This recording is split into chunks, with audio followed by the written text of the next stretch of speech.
7 years of marriage. I gave everything to her family. Sacrificed more than most men ever would. Thought we had it all figured out.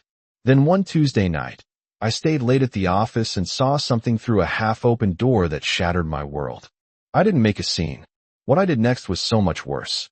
My name is Mark Sullivan. I'm 43 years old. And 2 months ago, I thought I had everything figured out. Good job as a supply chain manager at Apex Solutions in Denver. Steady paycheck, decent benefits. I'd worked there 11 years, climbed from inventory control all the way up to managing the Midwest supply chain operations.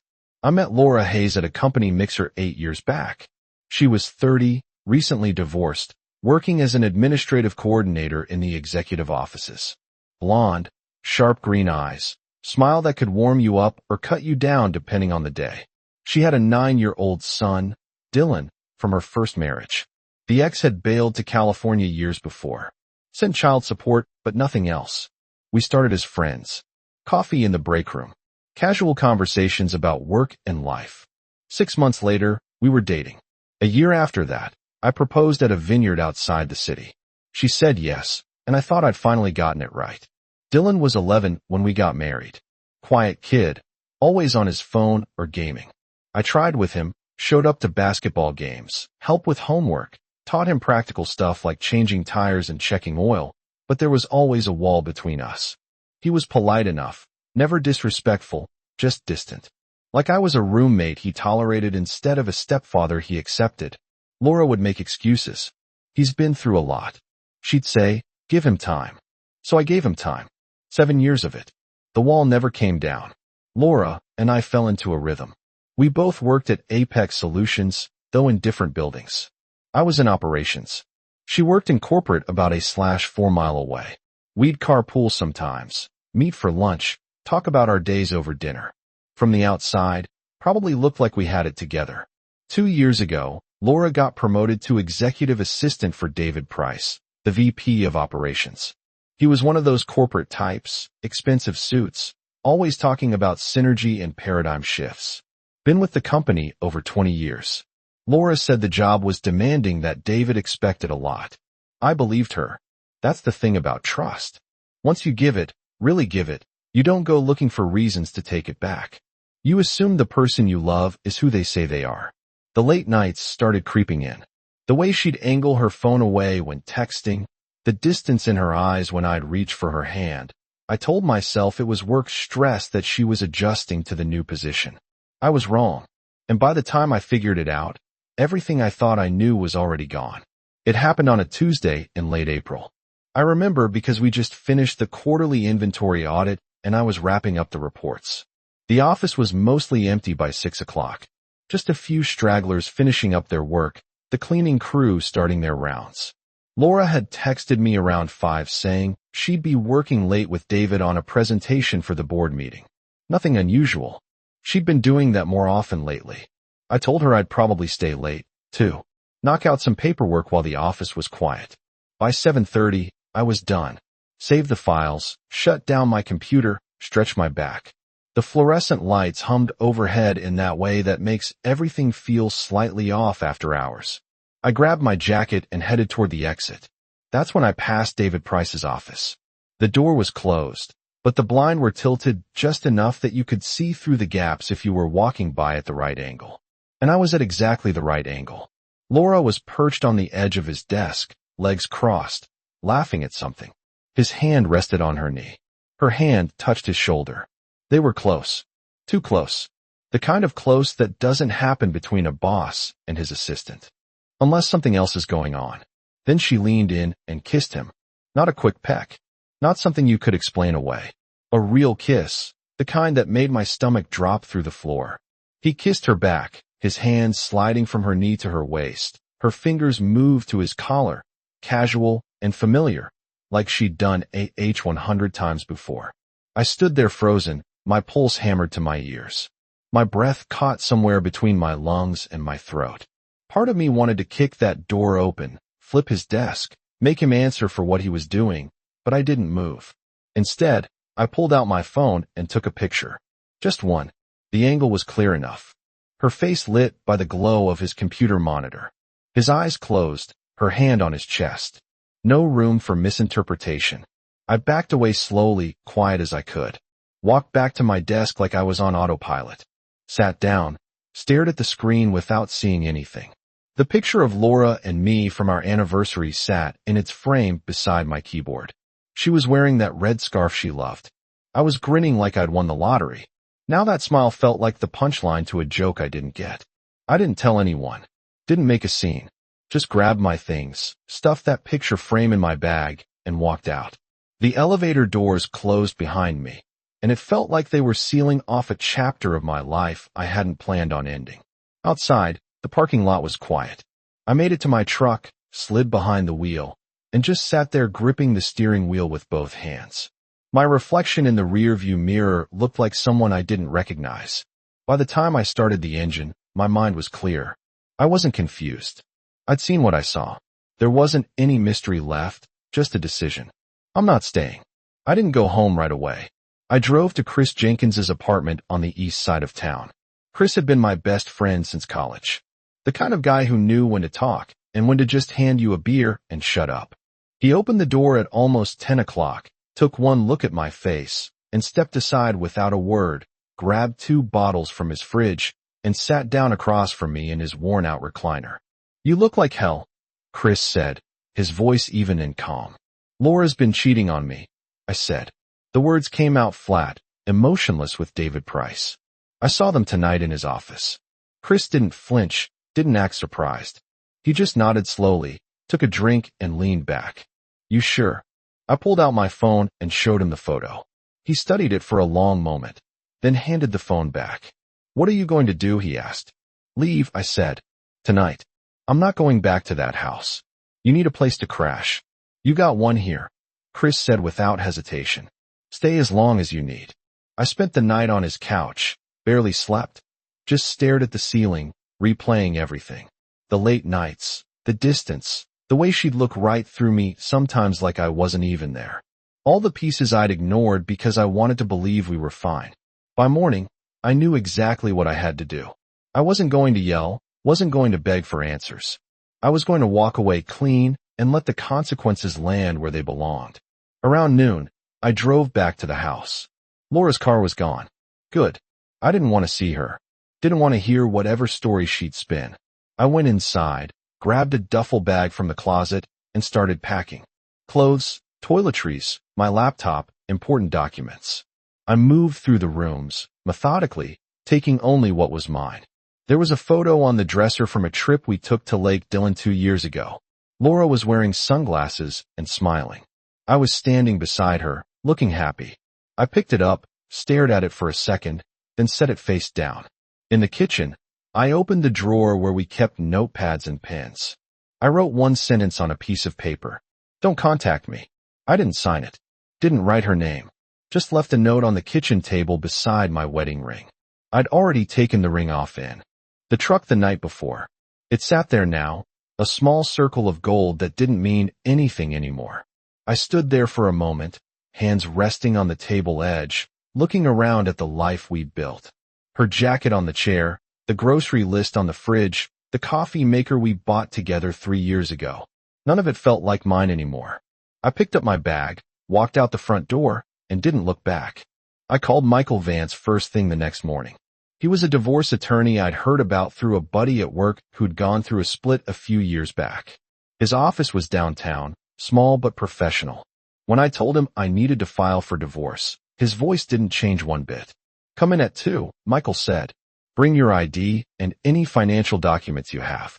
Chris offered to come with me, but I told him I needed to handle this alone. Michael's office had darkwood furniture and leather chairs that made a soft sound when you sat down. He was in his mid-50s, gray hair, sharp eyes behind wire, rimmed glasses. He looked like a man who'd seen it all and wasn't impressed by any of it. "Walk me through it," Michael said, pulling out a legal pad. I told him everything. The photo, the late nights, how long I'd suspected something was off. I showed him the picture on my phone. He studied it without expression, then nodded. "You want to move fast?" Michael asked. "As fast as legally possible," I said. "Any kids together?" "No. She has a son from a previous marriage, but he's 17. Not mine. Joint accounts. Yeah, checking, savings, one credit card. What about the house in my name? I said, I wanted before we got married. Never added her to the deed. Michael made notes, his pen moving steadily across the paper. That simplifies things. I'm assuming you want to go with irreconcilable differences rather than citing adultery. I thought about it. Part of me wanted to put in writing, make it official that she destroyed this marriage, but another part just wanted it over. Irreconcilable differences. I said, I don't need to drag this out. Michael explained the process. Filing, serving papers, mandatory waiting period, asset division. He was thorough, didn't sugarcoat anything. Before I left, he gave me some advice. You can start separating your finances now. Michael said, move half the joint savings into a new account. Don't drain everything. Just protect your share. Change your passwords. Freeze any shared credit. Do it quietly. That afternoon, I opened a new account at a different bank across town, transferred exactly half of our savings, plus my last paycheck, changed every password I had, set up alerts on my credit report. Piece by piece, I started dismantling the financial life we'd built together. I also filed for 2 weeks of personal time at work. I had it saved up, never took much vacation. The HR manager didn't ask questions, just processed it, and told me to take care of whatever I needed to take care of.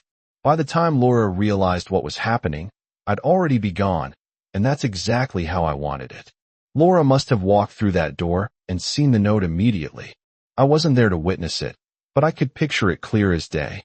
The way she'd stand there in the kitchen, staring at those 5 words, and that ring sitting on the table like a period at the end of a sentence, she never saw coming. Chris told me she started calling that same night. My phone lit up over and over, her name flashing on the screen. I'd block her number before I even left the house. So, she started using other numbers, different area codes, probably borrowed phones for people at work or those app numbers you can get online. I didn't answer a single one. Just watched the screen light up, buzz, go dark, then light up again. Like watching someone pound on a door that was already welded shut. The emails came next. Subject lines that said things like, please talk to me, and I can explain. A few were blank. Just her name in the cinder field like that alone should make me open them. I deleted everyone without reading past. The first line. She reached out to Chris, too. He showed me the text one evening while we were sitting on his back porch. It was short, desperate. Chris, please. I know he's with you. I need to talk to him. He's misunderstood something. I can explain. Please. I handed the phone back. Don't respond. Wasn't planning on it, Chris said, taking a drink of his beer. She's spiraling. Good, I said. And I meant it. Work got around the office fast. I'd filed for personal time. Vanished without explanation. Laura showed up to work every day and had to walk past my empty desk. Had to answer questions from people who noticed I was gone. Had to pretend everything was fine while her whole world was coming apart at the seams. I heard through a mutual acquaintance that she looked rough, not sleeping, barely eating, eyes red from crying. She told people I was dealing with something personal, that I'd be back soon, but deep down, she had to know better. The ring told her everything. A week after I left, Laura got served. Michael had the divorce papers delivered by courier to the house. Clean white envelope, her name typed on the front. No return address, just cold legal documentation of the end. I wasn't there to see her open it, but I imagine that's when it really hit her. Not when I disappeared, not when I didn't answer her calls, but when she saw my signature at the bottom of those papers, when she realized this wasn't a fight, wasn't something she could talk her way out of. It was done. Chris said she called him again that night, sobbing, barely coherent. He didn't pick up, just let it go to voicemail, and deleted it without listening. She tried reaching out to a few of her mutual friends, spinning stories about how I'd misunderstood something, how I was being unreasonable, how she just needed a chance to explain, but most people stayed out of it. Nobody wanted to pick sides in a mess they didn't understand. Laura was used to controlling the narrative, used to making people believe whatever version of events she wanted them to believe. But this time, the silence spoke louder than any story she could tell. And that silence was mine. 10 days after Laura got the divorce papers, the eviction notice landed. Michael had filed it quietly, processed it through the courts, all legal and proper. Since the house was in my name, and she'd refused to leave on her own, the law gave me the right to remove her. I didn't do it to be cruel. I did it because I wasn't going to share a roof with someone who'd betray me. That house had memories, sure, good ones. Sunday mornings, backyard barbecues, quiet evenings on the couch, but also had something else now. It had the ghost of what I'd seen through those office blinds, and no amount of time was going to erase that. Chris was with me when Michael called to say she'd been served. She got it, Michael said, his voice calm and professional. I'm guessing your phone's about to explode. He was wrong. Within an hour, blocked calls started coming in. Different numbers, all her. Then a message request through an old app we'd shared years ago. Something for tracking grocery lists. She was reaching through every crack she could find. I didn't respond, not once. From what Chris heard through the grapevine, Laura lost it when she saw that eviction notice. She called him in tears, her voice shaking, saying it wasn't fair, that I couldn't just throw her out, that she had nowhere to go. She said you were being heartless. Chris told me one night over pizza. Said she didn't understand how you could do something so cruel. Heartless. That word again. The woman who'd kissed another man in his office, who'd lied to my face for God knows how long, was calling me heartless for not letting her stay in my house. Let her think whatever she wants, I said. Laura tried to make it difficult, talking about contesting the eviction, claiming she had rights as a spouse. Michael shut that down fast. The house had always been mine. The deed had my name, not hers. She'd moved into my home, not our home. Legally, she didn't have a leg to stand on. She could have fought it, dragged it through court, made it ugly, but she didn't. I think she knew there was no winning this. Not with the paperwork, not with the evidence, not with the cold, hard fact that I was done. Dylan, her son, was caught in the middle of it all. I felt bad for the kid. I really did. But he was 17, almost an adult, and he never really seen me as anything more than the guy who married his mom. I wasn't his father. Never had been. So when I walked away, it wasn't like I was abandoning him. I was just no longer in the picture. Laura started packing within the week. I wasn't there to see it, but I imagine her going through the rooms, deciding what was hers and what was mine, trying to divide up a life that had already been divided the moment she put her lips on David Price. Chris asked me once if I felt guilty about any of it. The eviction, the divorce, the way I just cut her off completely. No, I said, and I didn't. She'd made her choice in that office. I was just making mine. The difference was mine had consequences she couldn't charm her way out of. I didn't send a photo to HR right away. I sat on it for a few days thinking about whether I wanted to blow up their lives the way they'd blown up mine. Part of me wanted to just walk away clean, take the high road, let karma sort them out. But then I remembered something. David Price wasn't just Laura's boss. He was a leader in that company, someone people were supposed to trust. And Laura, she cloned her way up playing the game, always knowing the right things to say, the right way to smile. They both lied. Both pretended to be something they weren't while breaking the rules everyone else had to follow. So, on my last day of personal time, sitting in Chris's apartment at midnight, I drafted my resignation email. Kept it professional. Thanked them for the opportunity. Wished them well.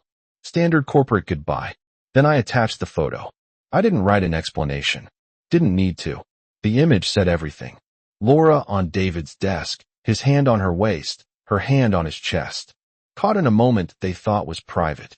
I sent it to Sarah Chun, the HR director. She'd been with Apex Solutions for 15 years. No nonsense. By the book. If anyone would handle it, right? It was her. I had sinned, closed my laptop, and leaned back. That was it. I didn't work there anymore. Didn't owe them anything. It's done. Chris asked from across the room. Yeah, I said. It's done. The next morning, Sarah called me. Her voice was controlled, but I could hear something underneath. Surprise, maybe. Or disappointment. Mark Jenna said. I received your resignation and the attached image. I want to thank you for your years of service. The image has been received and will be reviewed according to company policy. That was all she said. That was all I needed to hear. Word spread through tech flow like wildfire. I wasn't there to see it, but I heard about it through the grapevine. People talking in hushed voices, speculation running wild. HR called an emergency meeting, announced a formal investigation. No names mentioned, but everyone knew. A guy from my old department, Kevin, texted me 3 days later. Dude, the whole building is losing their minds. Laura and David are both on administrative leave. HR's been interviewing people all week. What the hell happened? I kept my response short. Just moved on. Time for a fresh start. By the end of the week, both Laura and David were gone. Terminated. The official word was vague. Something about violations of company policy and professional conduct. But everyone knew what it meant. Laura had lost her husband, her home, and now her job. All because she couldn't keep her hands off a man who wasn't hers. One surprise after another landed on her doorstep, and somehow she still didn't get it. She thought she could spin her way out. Thought she could explain it all away. But there was no explaining a photograph, no talking her way around evidence that clear, and definitely no coming back from the chain reaction she'd set in motion. Herself. David Price, the corporate golden boy with 20-plus years at the company, walked out with a cardboard box and a reputation in ruins. His wife found out, I heard, filed for divorce within a week. His kids stopped talking to him. Everything he'd built gone because he couldn't keep it professional. I didn't celebrate when I heard. Didn't feel satisfaction or vindication. I just felt done, like I closed a chapter 1. Never wanted to read again. Chris asked me once if I regretted sending that photo. No, I said they made their choices. I just made sure those choices had consequences. And that was the truth. I wasn't after revenge. I was after peace. And now I had it. It was a Friday evening about a month after I'd walked out when I heard the knock. Chris had gone to visit his sister in Ohio for the weekend. Left me the apartment to myself. I was on the couch watching a game, not really paying attention to the score. The knock was firm, deliberate, not angry, just determined. I knew who it was before I even opened the door. Call instinct. I stood up, walked over, and pulled the door open. There she was. Laura Hayes, my wife, or ex-wife, depending on how you looked at it. The papers were filed. The waiting period almost over. She looked smaller than I remembered. Her hair was pulled back, no makeup, wearing jeans and an old sweatshirt that hung loose on her frame. Her eyes were red like she'd been crying for days. Maybe she had been. Please, Laura said, her voice shaking. Just hear me out. 5 minutes. That's all I'm asking. There was a time not that long ago when seeing her like that would have broken me.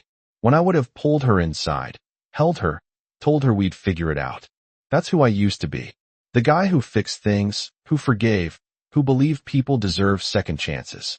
But I wasn't that guy anymore. I stood in the doorway, one hand on the frame, looking at her without blinking. My voice came out calm, flat. Final. You made your choice, I said. Now live with it. Her mouth opened like she wanted to argue, wanted to explain, wanted to say whatever she'd been rehearsing in her head for the past month. But I didn't give her the chance. I stepped back and closed the door. Not a slam, not dramatic, just a quiet, deliberate close. The kind that says more than any words ever could. I stood there for a second, hands still on the knob, listening. I thought maybe she'd knock again, maybe yell something through the door, but she didn't. I heard her footsteps, slow and heavy, moving down the hallway. Then the sound of the stairwell door opening and closing. I walked back to the couch and sat down. Let a long breath. I didn't know I'd been holding. That was it. The last piece of her that had been hanging over me. The last thread connecting us. She tracked me down somehow. Probably hired someone, asked around, did whatever it took to find me. Laura had always been resourceful like that. Always found a way to get what she wanted. But this time, it didn't matter. This time, there was nothing left to get. I thought about what she must be feeling right now.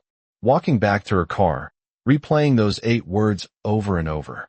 Realizing that I wasn't angry anymore, wasn't hurt, wasn't anything, just done. That's what she couldn't understand. She thought if she could just talk to me, just explain, she could make it right. She thought she could fix it the way she'd fixed everything else in her life with the right words and the right tone and the right amount of tears. But some things can't be fixed. Some betrayals cut too deep. And some doors once closed don't open again. Chris called me later that night from his sister's place. You doing okay? He asked. Yeah, I said. Laura showed up. I sent her away. Good, Chris said. You don't owe her anything. I know, I said. And I did. I'd given her 7 years, given her my trust, given her a life, and she'd thrown it all away for a man who wasn't worth half of what I'd offered her. Now she was left with nothing but regrets and a closed door.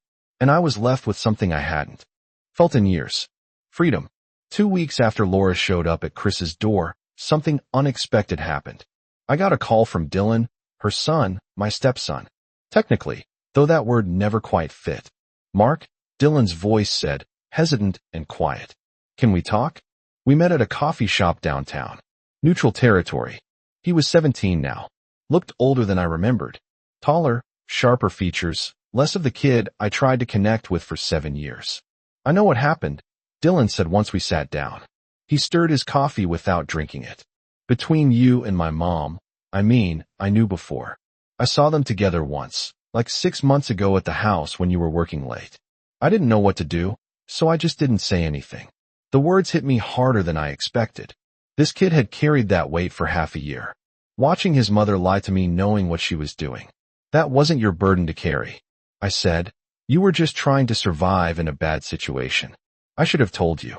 Dylan said, and his voice faltered. You were good to me. You showed up. You tried. And I was always kind of a jerk about it, because I kept waiting for you to leave like my dad did. But you didn't leave until you had to. I didn't know what to say to that. For 7 years, I felt like I was hitting a wall with this kid. And now after everything fell apart, he was finally being honest. I appreciate you saying that. I told him, but you don't owe me anything. You were just a kid caught in the middle. Dylan nodded. Finally took a sip of his coffee. Mom's been asking about you. I told her to leave you alone. She doesn't get it. She thinks if she explains enough, you'll understand, but I get it. What she did, there's no coming back from that. We talked for another 20 minutes.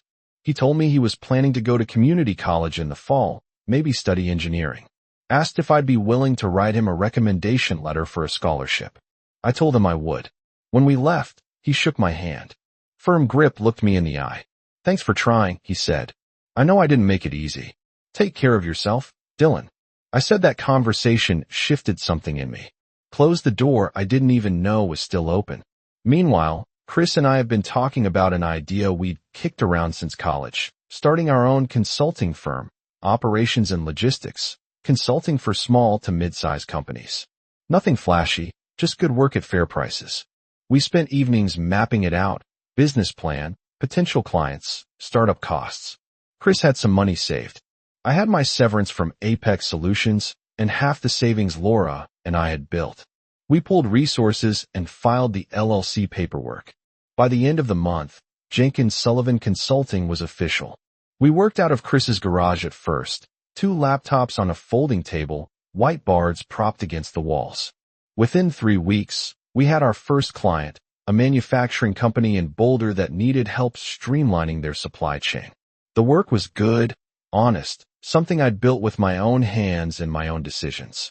No office politics, no wondering who was lying to me. Just clear problems with clear solutions. For the first time in months, I felt like myself again. Not the man I'd been with Laura. Always second-guessing, always wondering if I was enough, but someone stronger. Someone who knew his worth. For months after I walked out on Laura, I met Emily Carter. It wasn't planned. Wasn't something I was looking for. Just happened naturally. The way good things do when you're not forcing them. Chris and I had taken on a client in Golden, a floral supply company that needed help with their distribution logistics. The owner was a woman named Emily, 41 years old, with auburn hair and sharp brown eyes that didn't miss much. She ran the business herself, built it from the ground up after her divorce 3 years earlier. We met in her office to discuss the project.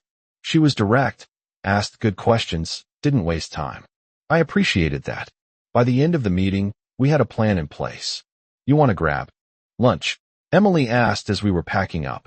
There's a good deli down the street. We can go over the timeline. Lunch turned into 2 hours of conversation. We talked about work at first, then life, then the messy parts of life neither of us had planned on. She'd been through her own betrayal, her ex-husband cheating with someone from their church group. She understood what it felt like to have trust shattered. The hardest part, Emily said, wasn't the anger. It was realizing I'd wasted years on someone who didn't value what we had. Yeah, I said. That's exactly it. We started seeing each other after that. Coffee dates, walks along the Cherry Creek Trail, dinners at places neither of us had been before. She had a black lab named Max who tried to eat everything in sight and made me laugh every time I came over. Emily was real. No games, no pretense, just steady, honest, present. She listened when I talked about Laura, about the betrayal, about how it had changed me. She didn't judge, didn't try to fix it, just listened. You're different than you think you are. Emily told me one evening as we sat on her back porch watching Max chase fireflies. You think you're broken, but you're not. You're just careful now. And that's not a bad thing. Maybe she was right. Maybe I wasn't broken. Maybe I was just rebuilt into something stronger. The divorce from Laura finalized in early September. The papers came in the mail, official and final. I signed them, sent them back, and that was it. 7 years reduced to a legal document and a file number. I didn't feel sad about it. Didn't feel much of anything except relief. It was done. She was someone else's problem now, or more likely, her own problem. I heard through the grapevine that she'd moved out of state trying to start fresh somewhere. Nobody knew her story. Dylan texted me once to say she'd gone in North Carolina, found work at a small firm doing administrative stuff. He said she seemed lost, like she was still trying to figure out what went wrong. I didn't respond. There was nothing left to say. Jenkins Sullivan Consulting grew steadily. By the end of the year, we'd moved into a real office space, hired our first employee, and had a client list that kept us busy 6 days a week. Chris and I made a good team. He handled client relations, I managed the technical side. It worked. 9 months after everything fell apart, I was sitting in Emily's living room. Max's head on my lap, watching a movie I wasn't really paying attention to. Emily was curled up beside me, her hand in mine, comfortable and easy. You know what's funny? I said what? Emily asked. A year ago, I thought I had everything figured out. Good job, decent marriage, stable life, and it all turned out to be built on lies. And now, Emily asked. Now, I've got something real. I said, something I built myself, something nobody can take away. She smiled and squeezed my hand. That's all any of us can ask for. She was right. I lost a job, a wife, and a life I thought was solid. But I gained something better. Clarity, strength, freedom, and someone who saw me for who I really was and didn't need me to be anything else. Laura had thrown away a good man for a few stolen moments. Her loss, my gain, and I wasn't looking back anymore.